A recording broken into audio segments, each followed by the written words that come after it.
सद्गुरु कबीर की वाणी, सत्य नाम की कहे कहानी।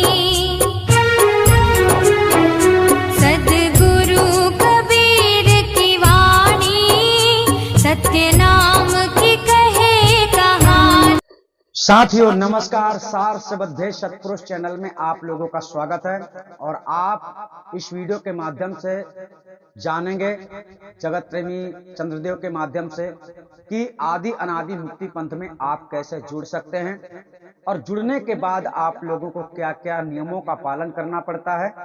अर्थात संत देवराज जी के माध्यम से जो आपको 2 तारीख की वीडियो में आपको पता चला होगा, उसी में कुछ जानकारियां अधूरी रह गई थी, जिसको पूरी करने के लिए इस वीडियो को फिर से तैयार किया जाता है। तो चलिए, संत देवराज ने जो नियम दिए थे उन्होंने डायरेक्ट तरीके से समझा दिया है, लेकिन इस वीडियो में आप लोगों को हम इस प्रकार से समझाएंगे कि आपको किसी प्रकार से संशय ना हो, क्योंकि डायरेक्ट समझा देने में आप उतने सही तरीके से नहीं समझ पाएंगे। तो चलिए, नियम को जानने के लिए, समझने के लिए इस वीडियो को पूरा ध्यान से सुनना है और समझना है, फिर आप लोगों को जुड़ना है। और जितने लोग जुड़े हुए हैं इस वीडियो को सुनकर, अगर किसी प्रकार की कमी लोगों में आ रही है तो अपनी आदतें सुधारना है और नियमों का पालन करना है। चलिए, सबसे पहले नियम में संत देवराज जी ने कहा था सत्य बोलना है। अब सत्य बोलने वाली जहां बात आ जाती है तो लोगों के मन में पहले सवाल पैदा हो जाता है कि इस संसार में सत्य कितना बोला जा सकता है। तो यहाँ पर एक प्रावधान भी है कि सत्य कैसे बोलना है, कहां तक बोलना है, किससे बोलना है और किससे नहीं बोलना है। यानी सत्य के साथ साथ झूठ भी बोलने का प्रावधान है।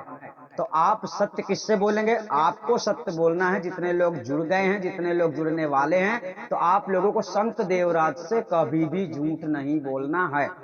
यह सबसे बड़ा नियम है कि संत देवराज से आपको झूठ नहीं बोलना है। ठीक है। अब झूठ आप कहां बोल सकते हैं? एक बात और है, आदि अनादि मुक्ति पंथ में जितने लोग जुड़े हैं, अगर आप पति पत्नी जुड़े हैं तो आपको आपस में झूठ बोलने की इजाजत नहीं है। ठीक है ना। यानी ये सत्य धर्म का जो संगठन है, इसमें सत्य ही बोलने का नियम है। तो जो लोग सत्य धर्म संगठन में शामिल है, यानी कि आप पति पत्नी जुड़े हुए हैं, तो आपको आपस में भी झूठ कदापि नहीं बोलना है। ठीक है। अब झूठ आपको बोलना किससे? झूठ कहाँ बोलना है? अगर आप धंधा बिजनेस करते हैं तो धंधा बिजनेस में आप झूठ बोल सकते हैं। मजाक मस्ती करते हैं, उस मजाक मस्ती में आप झूठ बोल सकते हैं। परंतु आप कचहरी में जाकर, थाने में जाकर, ऐसी जगहों में जाकर आपको झूठ बोलने की इजाजत नहीं है। ठीक है। और फिर जैसी जहां सिचुएशन आती है, अगर आप मतलब बेगुनाह हैं और थाने में चले गए, आपको ले जाया गया है, झूठे केस में फंसाया गया है, तो वहां पर आप लोगों को क्या करना है, ऐसी जानकारी आप लोगों को तत्काल दी जाएगी। ठीक है। ये हो गया सत्य बोलने का नियम, है ना। दूसरी बात, जो लोग जुड़ जाते हैं, सबसे पहले इस नियम को समझ लेना, और जुड़ना कैसे है इसके बारे में आखिरी में बताया जाएगा। ठीक है। तो दूसरा नियम है, आप लोगों को नित्य प्रति हाजिरी लगाना है। मान लो कि आज से आपका एडमिशन हो गया है, तो कल से आपको हाजिरी लगाना प्रारंभ कर देना है। हाजिरी कैसी? अगर आपके पास व्हाट्सएप की सुविधा है मोबाइल में, तो आप व्हाट्सएप में केवल साहेब बंदगी लिखेंगे।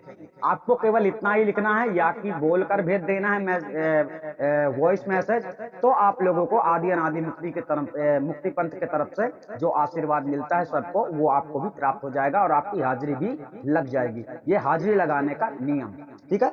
ये सुबह शाम दोपहर रात जितनी समय आपको समय मिले उतनी समय लगा सकते हैं, कोई इसका टाइमिंग नहीं है। ठीक है। ये हाजिरी लगाने का नियम है। परिस्त्री गमन आपको नहीं करना है, ये तीसरा नियम है। परिस्त्री गमन का मतलब साथियों समझिए, परिस्त्री गमन से मतलब ये नहीं होता है कि आपकी भक्ति नष्ट हो जाती है, आपका भक्ति खंडित हो जाती है। इस संसार में ऐसे कई लोग हैं जिनकी 2 बार शादी हुई है, तो 2 बार शादी हुई तो परिस्त्री हो गया। और 2 बार शादी का मतलब भी ऐसा हो जाता है कि लड़की की भी 2 बार शादी हुई, यानी एक को छोड़ दिया या फिर एक कोई मर गया, ऐसी अवस्था आती है। तो यहाँ पर भक्ति से संबंधित मार्ग में परिस्त्री गमन का सबसे बड़ा मतलब ये होता है कि अगर आप लोग दूसरे की स्त्री के साथ संबंध रखते हैं तो आपके साथ विवाद हो सकता है और आप उसकी चोट में आ सकते हैं, चपेट में आ सकते हैं, आपको सजा हो सकती है, दंड हो सकता है, और इसकी वजह से आपके अंदर हलचल मच सकती है। यानी जब आप सुख शांति से रहते हैं तो आपको अच्छा लगता है, और जब आप दुखी होते हैं, जब आपको टेंशन होता है, कोई आदमी आपको गालियां देता है या फिर प्रेशर देता है ना, मतलब जब आप गलत करोगे तभी आपको कोई कुछ बोलेगा, तो कोई आपको कुछ बोल ना पाए, कुछ ऐसे मार्ग में चलना है। ठीक है। तीसरा नियम, ये चौथा नियम है, किसी विशेष कार्य करने से पहले परमिशन लेना है। किसी विशेष कार्य को करने से पहले, जैसे आप कोई नया धंधा कर रहे हैं, आप मान लीजिए कि घर बना रहे हैं या फिर आप किसी को कर्ज दे रहे हैं, ये सारे काम विशेष कार्य हो जाते हैं।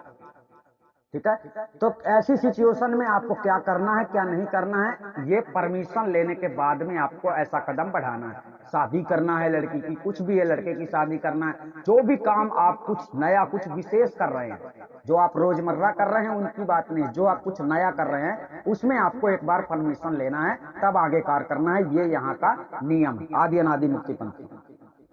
पांचवा नियम है, पांचवें नियम में जो कि हमारे तरफ से था, मतलब जगत प्रेमी चंद्रदेव की तरफ से, ये संत देवराज की तरफ से अलाउ नहीं है। आपको बताया होगा संत देवराज ने, मांस मदिरा नशा आदि का सेवन परमिशन लेकर करना है। आप किसी भी प्रकार की नशा करते हैं, मांस मदिरा का सेवन करते हैं, तो इसका तरीका क्या है, कैसे हम कर सकते हैं ताकि हमें दोष ना लगे। अर्थात जिनको आदत पड़ी है पहले से, जो लोग पहले से नहीं करते हैं, उन लोगों को नहीं शुरू करना है कि हम नशा शुरू कर दें और गांजा पीना शुरू कर दें, मांस मदिरा सेवन करना शुरू कर दें, ऐसा बिल्कुल नहीं। जिन्होंने पहले से परित्याग कर दिया है, जिन्होंने पहले से इनका इस्तेमाल नहीं किया है, उनके लिए इस नियम में अलाउ नहीं है। जो लोग पहले से करते आ रहे हैं तो उनकी निवृत्ति के लिए, मतलब कि धीरे धीरे से आप सुधर जाओ, धीरे धीरे से आप छोड़ दो। जब सतमार्ग पे चल पड़ोगे तो धीरे धीरे से गंदगी आपसे दूर जाने का स्वयं प्रयास करेगी। जब आप सत्य की ओर बढ़ोगे तो सत्य के प्रकाश से अंधकार दूर जाता है। तो इसी प्रकार से सत्संग के रस में जब आप भींग जाओगे, तब ये नशा, मांस, मदिरा आदि सब कुछ अपने आप से आपसे छूटने लगेगा। ठीक है, ये सब धीरे धीरे होता है। तो इस प्रकार से नशा, मांस, मदिरा का सेवन अगर आप करते हैं तो आपको नियम से करना है, यानी कि पूछना है कैसे करना है, क्या करना चाहिए, कितना करना है, ये सब समझ सोचकर एक बार परमिशन लेकर जगत प्रेमी चंद्रदेव यानी कि हमसे आपको परमिशन लेकर ये कार्य करना है। ठीक है, ये रहा पांचवा नियम। छठवां नियम जो है, आपको पूरी आजादी है कहीं भी आने जाने की। अब ये आजादी कैसी है? कहीं भी आने जाने का मतलब ये होता है कि आप कबीर पंथ में आ गए हैं, कबीर की भक्ति में आ गए हैं। कबीर की भक्ति, कबीर के बताए मार्ग पे जब आप चलते हैं तो इसमें देवी देवताओं की पूजा पाठ आदि ये सब अलाउ नहीं होता है। तो ऐसे में आपके अड़ोस पड़ोस के लोग जो मित्र होंगे, मित्र मंडल है ना, आपके रिश्तेदार, ऐसे लोग जो धर्म कर्म करते हैं, अगर ऐसे अवस्था में आपको बुलाते हैं तो आपको चले जाना है, यानी आपको रुकावट नहीं है। आप जा सकते हैं, उनके बनाए भंडारे का प्रसाद खा सकते हैं। आप किसी के यहाँ कुछ दुर्घटना हो गई है, मर गया है कोई, वहां भी आप जा सकते हैं। आप समाज के सर्वत्र क्रियाओं का पालन करना है, ठीक है ना। लेकिन अब समाज में कहीं ऐसा है कि बकरा कटता है, फिर उसके बाद आपको प्रसाद दिया जाता है, तो वो चीज आपको इस्तेमाल नहीं करना है, ये ध्यान रखना, ठीक है ना। यानी आपको पूरी आजादी है, कहीं भी आप घूमने जा सकते हैं अपने शौक से, अपने मर्जी से, या कि मित्रों के साथ आपकी इच्छा हो तो, वरना जरूरी नहीं है, ठीक है। अब सातवां नियम चलते हैं। सातवें नियम में साथियों आता है सामाजिक एवं राजनैतिक एवं अपने निज सत्य धर्म का पालन करना, ठीक है। तो सामाजिक नियमों का हमने आपको बतला दिया है कि समाज में, समाज के विपरीत आपको नहीं जाना है, वैसे ही रिश्ते नाते निभाना है जैसे अभी तक आप निभाते आए हैं, ठीक है। और दूसरी बात, राजनीतिक, राज्य के नियमों के पालन आपको करना है, क्योंकि राजनीतिक शिक्षा के बाहर अगर आप चले गए, राजनीति का पालन आप नहीं करोगे तो आपको राजदंड मिलेगा, ठीक है। और तीसरा है सत्य धर्म। सत्य धर्म का मतलब यही हो जाता है कि जो गुरु का उपदेश है। सत्य धर्म में क्या आता है? सत्य धर्म में आता है आपका परिवार, अपने परिवार की देखभाल करना, पालन पोषण करना, माँ बाप की सेवा करना, ये आपके परिवार के धर्म में आता है, यानी सत्य धर्म में आता है, ठीक है। ऐसा नहीं करना है कि आपने शादी कर ली है तो बीवी को भगा दो मार के, ये भी गलत हो जाएगा। वो स्वयं से चली जाए, वो बात एक अलग है, ठीक है ना। आप जितना कोशिश कर सकते हैं उतनी कोशिश करके आपको अपने परिवार की परवरिश करना है, ये आपका सत्य धर्म होता है, ये हर मनुष्य का परम धर्म, ठीक है। क्योंकि माता पिता जब जन्म देते हैं तब आप लोगों की सेवा करते हैं, यह उनका परम धर्म होता है। ठीक इसी प्रकार से आपका भी एक परम धर्म होता है, यह मानव प्रजाति का जीवनचर्या को चलाने का नियम है। अगर हर माँ बाप बच्चों को जन्म लेकर छोड़ दे तो सभी अनाथ हो जाएं और सबको यानी भिखारी बन जाएं, ये भी सब क्योंकि अनाथ अपने आप से खड़ा हो जाए ये बड़ा दुष्कर कार्य है, इतना आसान नहीं। तो माँ बाप का साया होता है, उसी से बच्चे आगे बढ़ते हैं। ठीक है, तो चलिए आगे चलते हैं। आठवां नियम, नियम नंबर 8वां, गुरु से सच्चा ज्ञान प्राप्त करने के लिए आपको काबिल बनना है। अब काबिल बनने के लिए आपको क्या करना पड़ेगा? गुरु के उपदेशों का पालन, गुरु के वचनों का पालन। इसको एक तरह से हम सेवा का मार्ग भी कह सकते हैं। तो सेवा का प्रावधान आगे दिया गया है दूसरे नियम में। मतलब सबसे बड़ी बात है गुरु के वचनों का पालन। तो जैसे कि आदि अनादि मुक्ति पंथ में जब आप पहली बार जुड़ते हैं तो आप लोगों को 3 मंत्र यहां से दिए जाते हैं, जिसमें एक रहनी गहनी का होता है जिसे केवल समझना होता है, एक गुरु मंत्र होता है और एक गुरु वंदना होती है। गुरु वंदना का मतलब होता है आप गुरु को स्मरण करते हैं, गुरु को ध्यान से याद करते हैं और गुरु से नतमस्तक होते हैं, ये हो गया। और एक बार जो परमात्मा के सांकेतिक नाम दिए जाते हैं उनको स्मरण करना होता है। उन परमात्मा के सांकेतिक नामों से आपको परमात्मा की प्राप्ति नहीं होती है, ये भी ध्यान रखना है, ठीक है ना। क्योंकि वो नाम आपको केवल आधार बनाकर दिया जाता है कि इन नामों से परमात्मा को स्मरण करते रहो, ताकि आपकी लगन परमात्मा की ओर बढ़ती रहती है, ठीक है ना। तो अब एक सवाल और पैदा हो जाता है कि नाम मिलने में, ज्ञान मिलने में, आत्म ज्ञान प्राप्त होने में कितना टाइम लग जाता है? आपको कब आत्मज्ञान प्राप्त होगा? तो इसका सही टाइम फिट किया गया है 5 वर्ष के पहले आपको नहीं हो सकता है। अब 5 वर्ष के पहले कैसे हो सकता है? अगर हो सकता है तो कैसे हो सकता है? अगर आप जुड़ गए हैं, ज्यादा वृद्ध हैं, ठीक है ना, ज्यादा वृद्ध हैं या फिर जवान है, कैसे भी है, इस संसार में मनुष्य की स्थिति बदलती रहती है। कोई जरूरी नहीं है कि कोई 20 साल का है तो वो जरूरी नहीं है कि 80 साल तक जिए। तो इसमें यहां पर जब ऐसी स्थिति आ जाती है, मान लो कि आप हॉस्पिटल में हो, गंभीर स्थिति में हो, यानी कि ऐसा भी हो सकता है कि आपकी मृत्यु हो जाए, तो जब ऐसी स्थिति में आप होते हैं तो 5 वर्ष के नियम को हटाकर आपको तत्काल ज्ञान करवाया जाता है। इस दुनिया के किसी भी कोने में आप हैं, कहीं भी आप रहें, ये जरूरी नहीं होता है कि आपको संत देवराज आकर ज्ञान करवाएं, ऐसा नहीं है। यहां पर ऐसी भी प्रक्रिया लागू है कि आपको घर बैठे, इस दुनिया के किसी भी कोने में आप रहेंगे, घर बैठे आपको ज्ञान करवाया जाएगा। फर्क इतना है कि आपको किसी एक अन्य आदमी की आवश्यकता पड़ेगी, जरूरत पड़ेगी, जिसके सहारे आपको ज्ञान करवा दिया जाएगा। सामने वाले व्यक्ति को उस बात की जानकारी नहीं होगी। किस बात की जानकारी? मतलब जैसे हमने किसी को कह दिया कि उसके साथ ऐसा काम कर दो, मतलब जो क्रिया है वो करनी पड़ेगी, तभी आपको ज्ञान प्राप्त होगा, ठीक है ना। तो किसी आदमी के माध्यम से, अगर आप कभी नहीं आ सकते हैं आदि अनादि मुक्ति पंथ संत देवराज के पास, तो आप घर बैठे आपको एक ऐसा आदमी चुनना है जो आदमी कबीर पंथ के अंदर ना हो, कबीर के ज्ञान को ना समझता हो। ऐसे किसी व्यक्ति को पकड़ के आपको, मतलब जब ज्ञान प्राप्त करवाने का समय आएगा, अगर ऐसी स्थिति गंभीर आ गई है, उस समय ऐसा काम आपको करना पड़ेगा और इसके पहले आपको ऐसा नहीं करना पड़ेगा, ठीक है ना। तो यानी इसका टारगेट है 5 साल का टाइम है। 5 साल के अंदर तुम्हें सत्संग सुनकर अपने समस्त बुराइयों को हटा देना है, बुराइयों से आपको अलग हो जाना है। ये आपको सुधरने का मौका दिया जा रहा है 5 वर्ष, क्योंकि आपके चेतना को जागने में लग जाता है 5 साल से 6 साल आपकी चेतना को जागने में लग जाता है। इतने में आप समझ पाते हैं कि माँ बाप क्या है, ठीक है ना। तो आप यूं समझो कि वहां से लेकर आज तक, आज आपकी उम्र कितनी हो गई, इतने समय हो गया, आप लोगों को सत्य ज्ञान और असत्य ज्ञान का फर्क नहीं मिला। क्योंकि अगर सत्य असत्य ज्ञान का फर्क आपको मिल जाता तो आप पाखंडी गुरुओं के शरण में कभी ना जाते। ये तो आदि अनादि मुक्ति पंथ का सत्संग सुनने के बाद बहुत सारे लोगों को लग रहा है कि हम गलत जगह में हैं। तो ये चेतना आपको कैसे जागेगी? जैसे जैसे हम सत्संग बढ़ाते जाएंगे, जैसे जैसे आप सुनते जाएंगे, वैसे वैसे आपके अंदर के भ्रम के ताले खुलते जाएंगे, ठीक है। तो ये सबसे बड़ी बात है। 5 वर्ष का टारगेट है, 5 वर्ष के पहले ज्ञान नहीं हो सकता है। और ज्ञान देने के पहले आपका इंटरव्यू लेना बहुत अनिवार्य है। चाहे वो इंटरव्यू आप मृत्युशैया में पढ़े, यानी कि बहुत इमरजेंसी हो गई है, अभी आपको ज्ञान करवाने वाले हैं, तो अब भी आपका टेस्ट लिया जाएगा। इसलिए ज्यादा से ज्यादा अगर आप सत्संग सुनेंगे तो आप हमारे सवालों का जवाब दे पाएंगे। यानी कि जब हम इंटरव्यू लेंगे तो उस समय आप सवालों का जवाब दे पाएंगे। इसमें जरूरी नहीं है कि पढ़ा लिखा हो, यानी पढ़ना लिखना अलग बात है, सुनना समझना अलग बात है। हम जो बोल रहे हैं उसमें पढ़ने लिखने की आवश्यकता नहीं है, आपको सुनने और समझने की आवश्यकता है, ठीक है। पढ़े लिखे होने की आवश्यकता नहीं है। जो आपने सुना होगा, समझा होगा, वो आप जरूर बता सकते हैं, ठीक है। तो ये हुआ 8वां नियम। अब ये लास्ट चीज आती है, यानी 8वें नंबर के जो नियम है, इसमें आपको ने समझ लिया होगा कि आपको काबिलियत में आना है। काबिलियत में अगर आप आ गए हैं तो आप ज्ञान के अधिकारी हैं, आपको आत्मज्ञान दिया जाएगा। ठीक है, और काबिलियत में लाने के लिए ही हम आपको 5 वर्ष का समय दे रहे हैं और आपका 5 वर्ष का समय ले रहे हैं। इसके पहले आपको गुरु से मिलने की कल्पना भी नहीं करना है, अगर 5 वर्ष आपके पूरे नहीं हुए हैं तो। ठीक है, ये 2024 का नियम है और यही 2023 का नियम भी था। हालांकि इसके जो पहले जो नियम था ऐसे नहीं था, लेकिन अब ऐसा है, 2023 में भी था, 24 में भी है। ठीक है, तो इसका मतलब हो जाता है रहनी गहनी सुधारना, अपने आप को संभालना, इस संसार से आपको छूटना है, मोह माया से परे हटना है। तो आपको क्या करना पड़ेगा, उन सिद्धांतों को पकड़ना पड़ेगा जिन सिद्धांतों में हम आपको चलाना चाहते हैं, क्योंकि उन सिद्धांतों पे हम चलकर वापस इस दुनिया में आए हैं। आपको ऐसा समझना है, क्योंकि हमने तो इस जगत को एक तरफ से छोड़ ही दिया था, लेकिन फिर से हमने पकड़ लिया।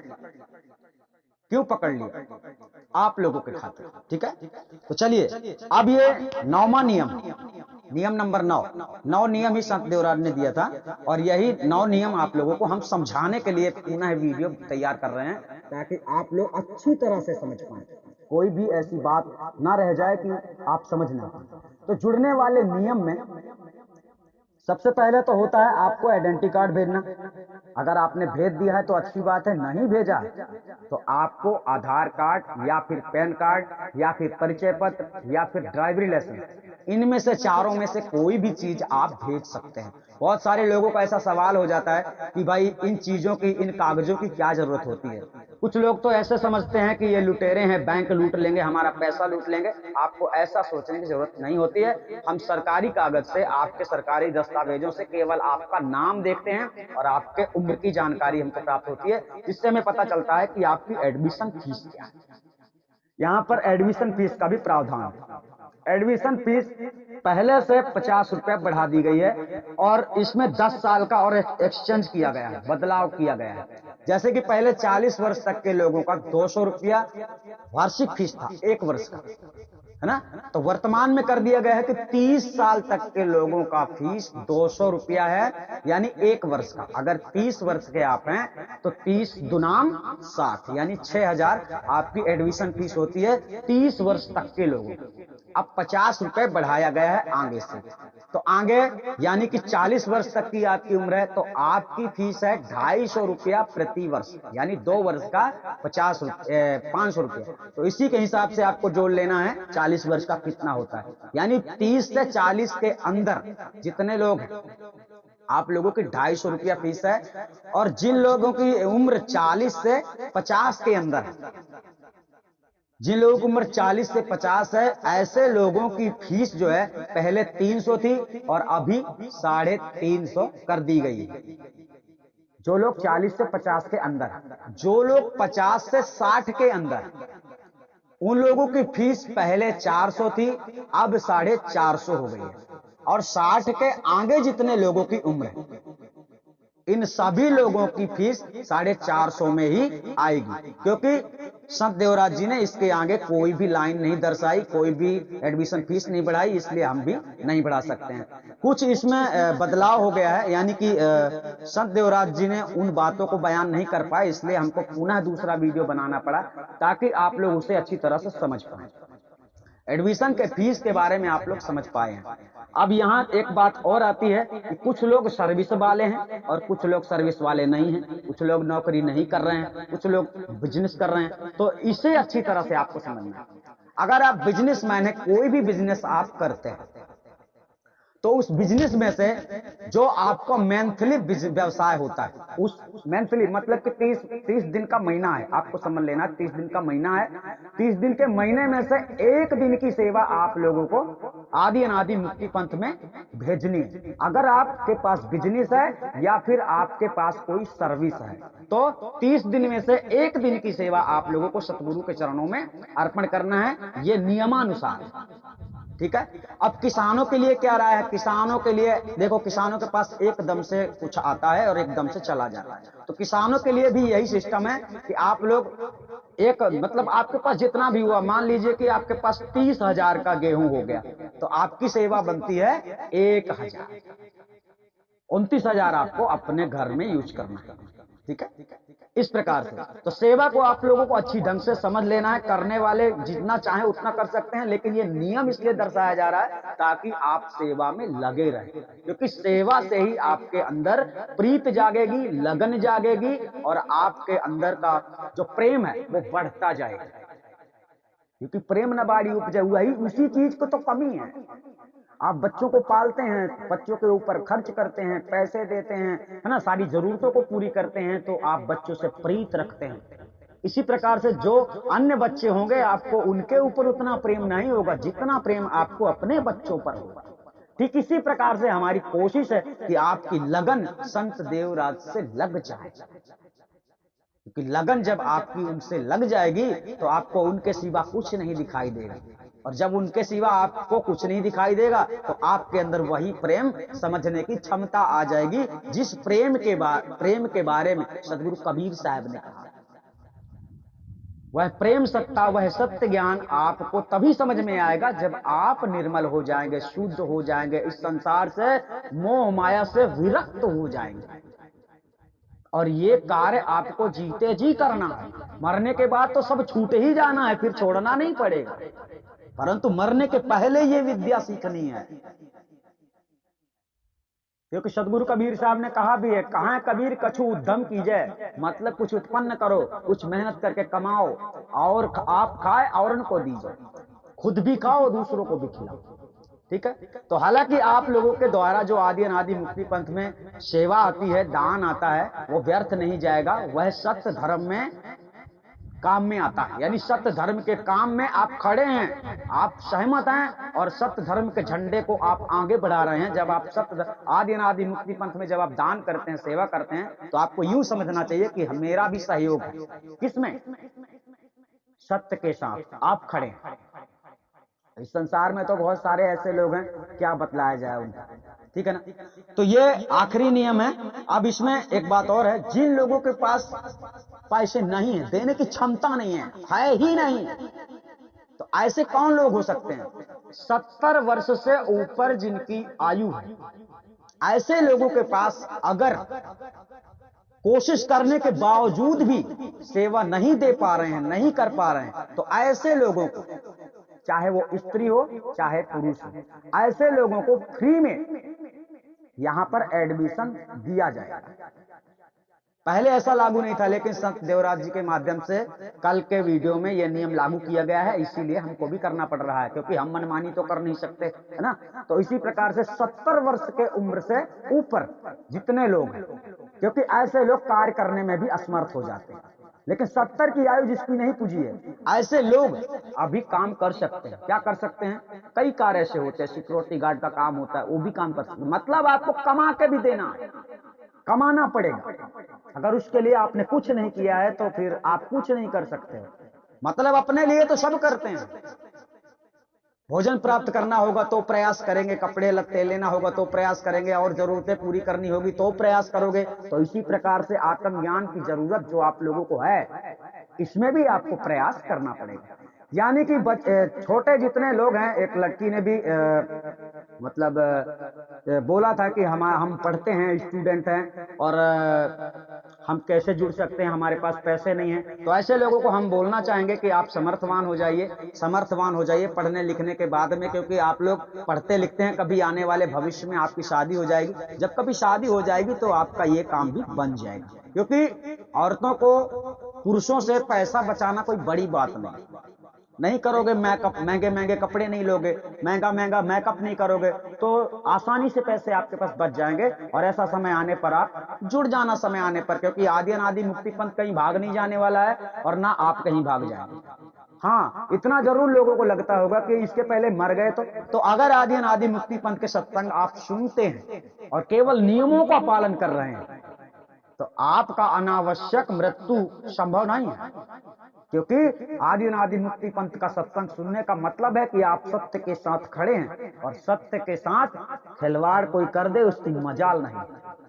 ठीक है, इसी प्रकार से आपने यहाँ पर समझा जुड़ने का पूरा प्रोसेस, पूरा नियम हमने बतलाया। देखो, जो ये पैसों वाली बात आती है, यहाँ पर कुछ लोगों का ऐसा मानना होता है कि धंधा है। यह एक प्रकार से धंधा भी है, लेकिन इसे हम धंधा रूप में नहीं लेते। हम धंधा समझकर नहीं कर रहे हैं, हम आपको एक सेवा का अवसर दे रहे हैं, क्योंकि आपकी जांच करनी पड़ेगी। आप दास बन रहे हैं, आप सेवक बन रहे हैं, तो नाम के सेवक बने रहोगे तो किस मतलब का?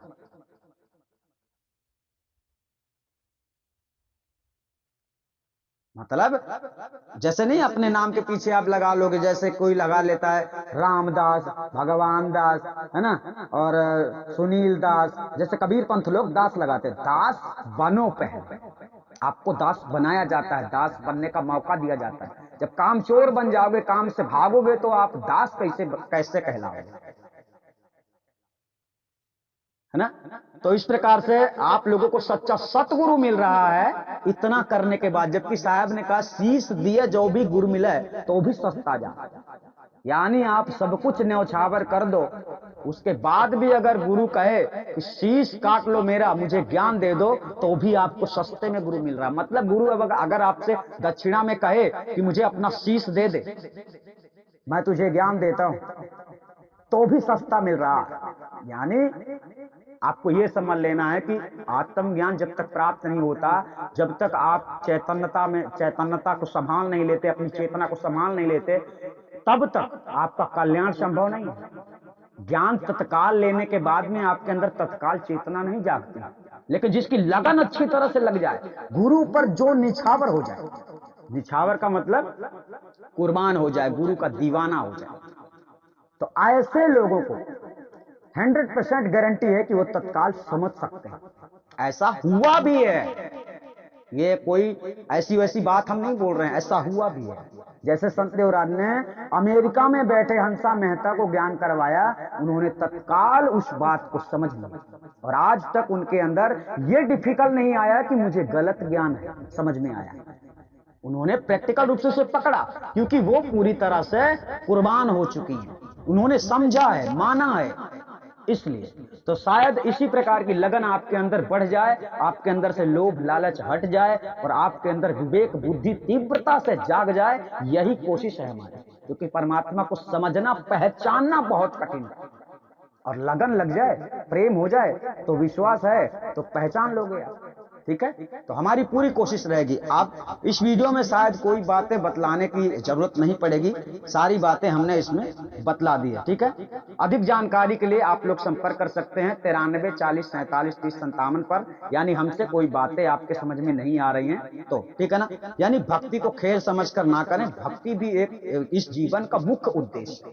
भक्ति साधना, खपड़िया में ध्यान करना, तंत्र मंत्र का जाप करना, है ना, और पूजा पाठ करना, ये भक्ति युक्ति का मतलब नहीं है, ये परमात्मा की प्राप्ति का रास्ता नहीं है, ये रास्ते गलत है। ठीक है ना।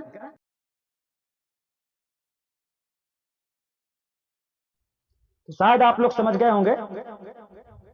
हम आपसे फिर मिलेंगे, तब तक के लिए धन्यवाद। आप सभी अपना ख्याल रखें। नमस्कार।